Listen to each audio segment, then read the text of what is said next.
नाथः मङ्गलाचरणम्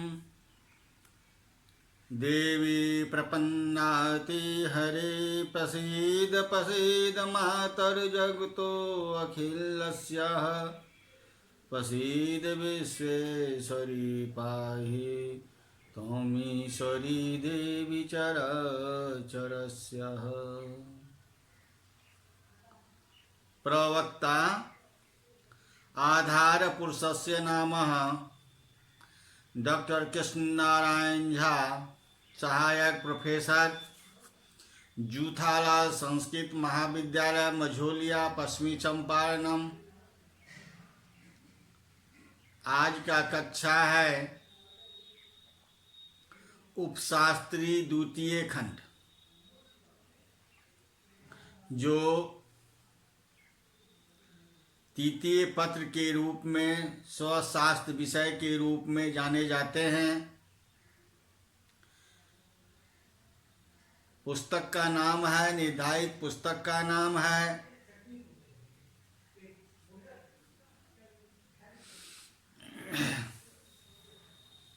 श्रुतबोध।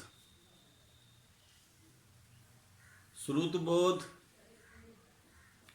जो विश्वविद्यालय द्वारा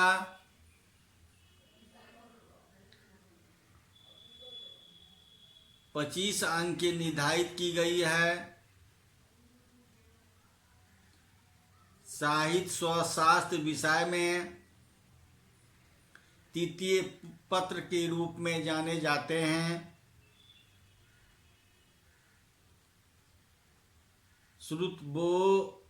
श्रुतबोध के बारे में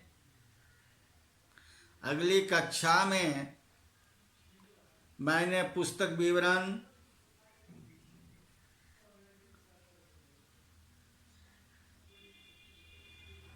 छंद, मंदाक्रांता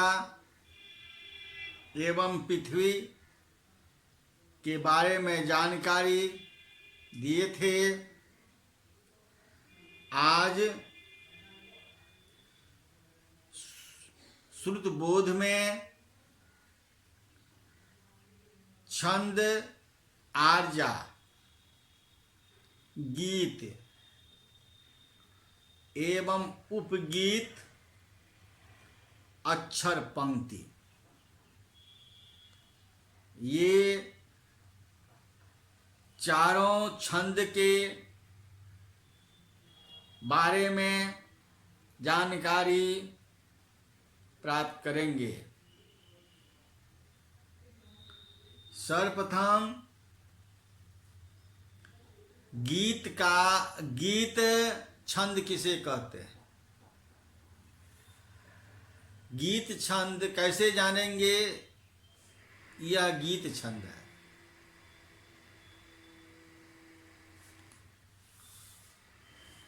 तो इसमें एक श्लोक है गीत छंद में, आर्या पूर्वा धर्म समम द्वितीयमपि यत् भवति हंसगते छंदो विदस्दानीं गीति ताममित्यवाणी भासन्ते।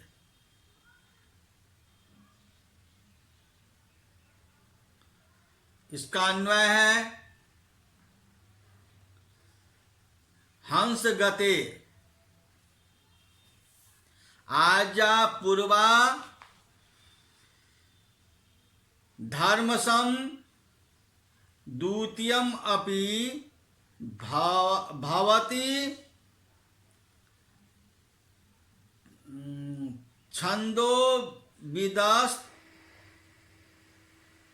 छंदो विदः ताम गीति भासन्ते।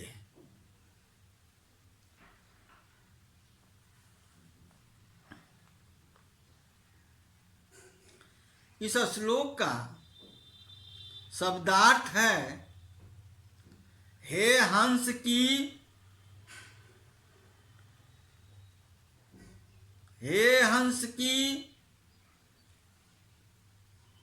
नान्यवती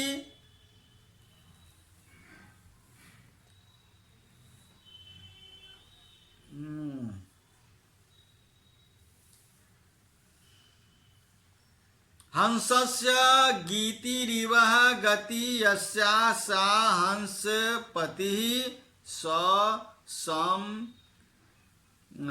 सम तत्संवृद्धो हे हंसगतः। हंसा मने यत् यस्मि छन्दांसि आर्याः प्रोक्तयः यस्याः पादे प्रथमः इत्यादि लक्षणायाः पूर्वतः। अर्थात हे अमृतवाणी मधुर वचने तदादीनीं यस्यावस्थायां छन्दासि बिन्दीति छन्दोमिदः। छन्दः शास्त्रज्ञा ताम स्थिति गीति भाषन्ते। पूर्वोक्त आर्या छंद, पूर्व आर्या छंद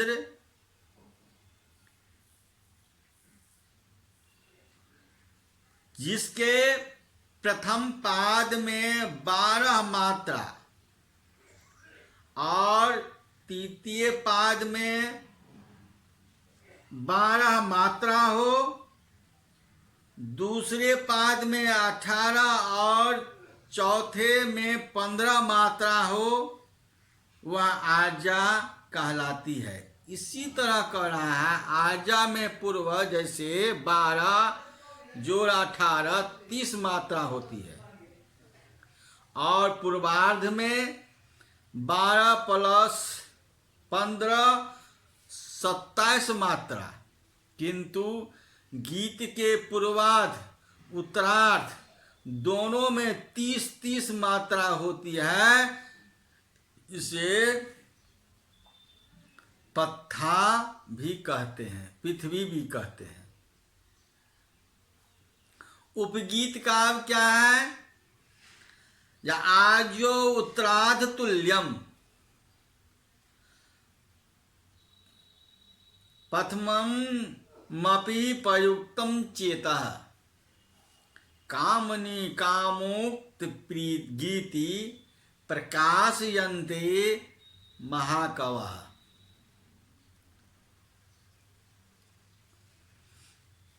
कामनी चेतः प्रथम माध्यम।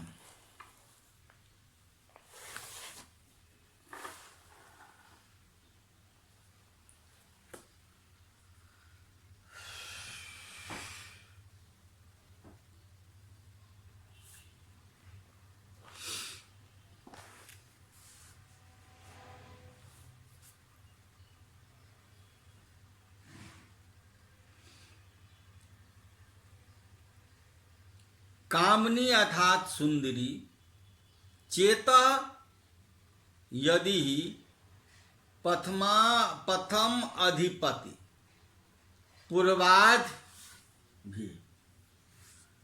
आजोत्रार्ध तुल्यम अर्थात आर्या के उत्तरार्ध के समान, आर्या के उत्तरार्ध के समान प्रयुक्तम प्रयोग किया जाए तो महाकवयः महाकवि लोग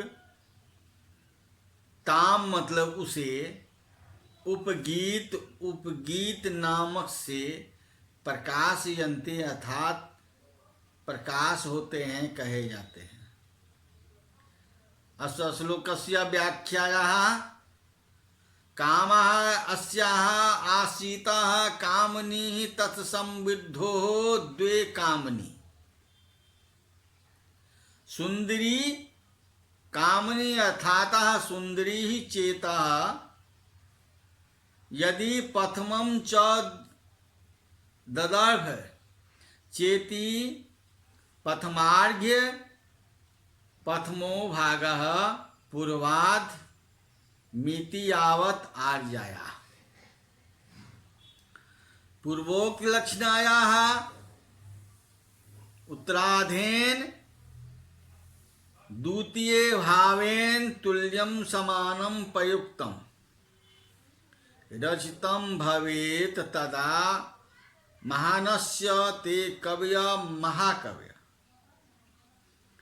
कवि श्रेष्ठा तामह रचना उपगीति उपगीति संज्ञका प्रकाशयन्ते प्रकीर्ति कुर्वन्ति। यदि पूर्वोक्त आर्या छंद के उत्तरार्ध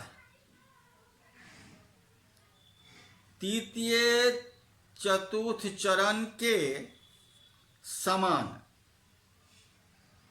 पूर्वार्ध अर्थात प्रथम द्वितीय चरण भी हो तो उसे कवि लोग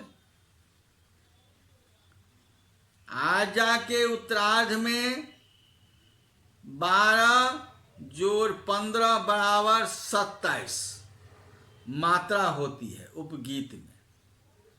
यदि पूर्वार्ध में पूर्व में 27 ही मात्रा हो तो उपगीति कहलाता है। गीति में आजा के पूर्वार्ध के समान हो तो उत्तरार्ध होता है, अर्थात दोनों में 30 मात्रा होती है और उपगीत में उपरार्ध के समान पूर्वार्ध भी। अब है आर्या छंद। यस्या पादे प्रथमं 12 मात्रा स्थदा तृतीयेऽपि 18 द्वितीय चतुर्थ के 15 सा आर्या। यस्या पादे प्रथमे 12 मात्रा स्तदा तृतीयेऽपि 18 द्वितीय चतुर्थ के 15 सा आर्या। यस्या प्रथम पादे पहले चरण में 12 मात्रा 12 मात्राएं हो तथा उसी प्रकार दूसरे चरण में 18 अर्थात 18 मात्राएं हो और चतुर्थ के सीधे चरण में 15 मात्रा हो। सा आर्या होती है, सा वह आर्या होती है।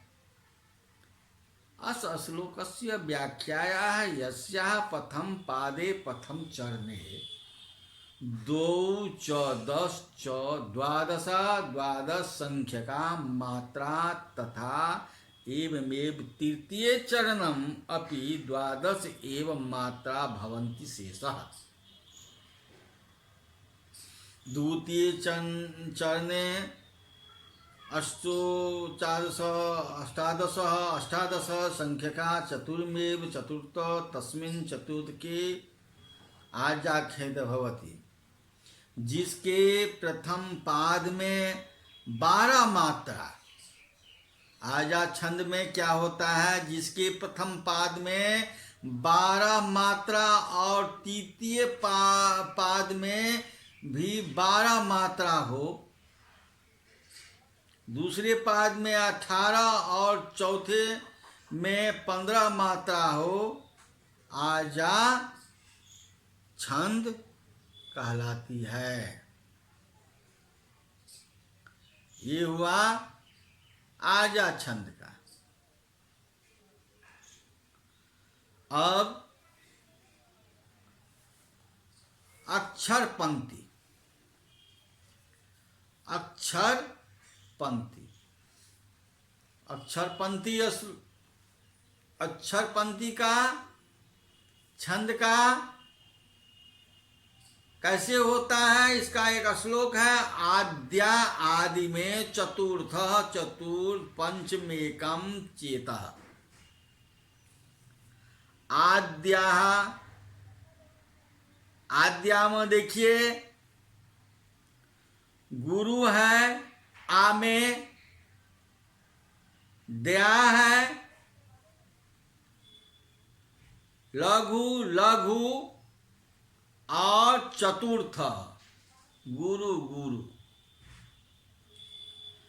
पंचमेकम, तो पंच मेकम में पंच हो गया गुरु, मेकम लघु लघु, और चेत है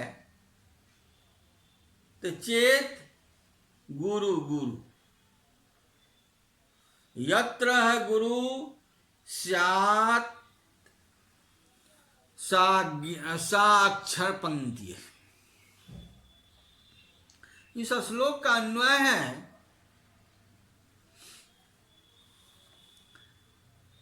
यात्र आद्या चतुर्थ पंचमेकम गुरु चेत सा अक्षर पंक्ति स्यात्। यत्र मतलब यस्मिन वृत्ते, आदो भवमाद्यम आद्यम च चतुर्थम च अद्य चतुर्थम प्रथमम च वर्णम इत्यर्थ। तथा पंचमेव पंचमेकम पंचमपि वर्णम स्वार्थे कह प्रत्यय गुरु चेत। यदि गुरु स्यात् सा अक्षर पंक्ति, अक्षर पंक्त्याख्यम वृतम स्यात् भवेत्। जिस छंद में पहला, चौथा और पांचवा गुरु हो, जिस छंद में पहला, चौथा और पांचवा गुरु हो, शेष वर्ण लघु हो, वह अक्षर पंक्ति कहलाता है।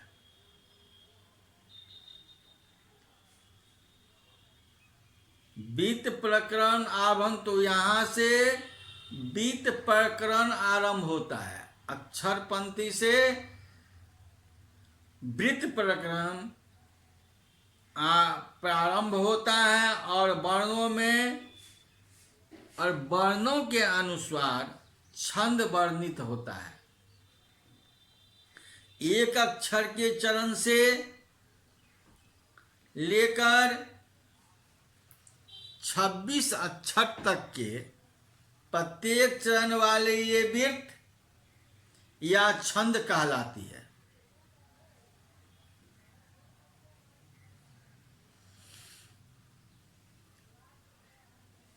इससे अधिक अक्षरों वाले दंड कहलाते हैं, जिनमें 3 या 6 चरण होते हैं उसे गाथा कहते हैं, या स्मरण रखना चाहिए। कैसे कैसे स्मरण रखना चाहिए? यहीं से बीत आरंभ होता है। बीत प्रकरण यहीं से अक्षर पंक्ति से ज्ञात किया जाता है। ऐसे वर्णों के अनुसार छंद वर्णित है। वर्णों के अनुसार अक्षर पंक्ति में वर्णों के अनुसार छंद वर्णित है। एक अक्षर के चरण से लेकर 26 अक्षर के प्रत्येक चरण वाले ये वृत्त या वर्ण छंद कहलाते हैं। जिससे अधिक अक्षर वाले दंडक कहलाते हैं। 3 या 6 चरण होते हैं, उसे गाथा कहते हैं।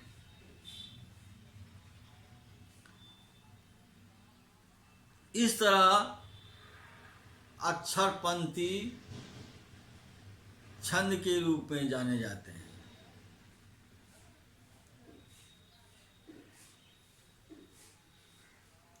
अब है श्लोक अनुपुष्टम।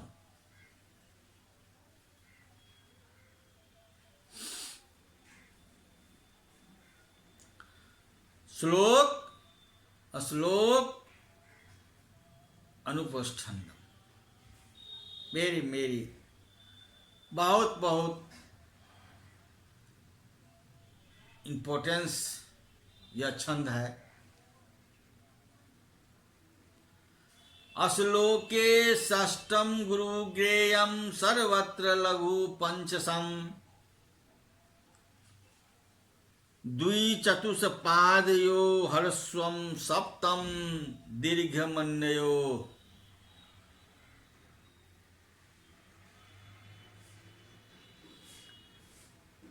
श्लोके सर्वास्त्र षष्ठम गुरु पंचम लघु द्विचतुष्पादयो सप्तमं ह्रस्वं अन्यो दीर्घम ज्ञेयम्। अर्थात श्लोके श्लोक नामक छंद में सर्वत्र सभी पादों में षष्ठम छठा, षष्ठम मतलब छठा अक्षर, मतलब श्लोक नामक छंद में सभी पादों में छठा अक्षर, छठवां अक्षर गुरु, पंचम पांचवा लघु ह्रस्व, द्विचतुष्पाद्यो दूसरे और चौथे पाद में, सप्तम सातवां और ह्रस्व मतलब लघु, अनयो प्रथम तृतीय पाद में दीर्घ ज्ञेयम दीर्घम जानना चाहिए। अर्थात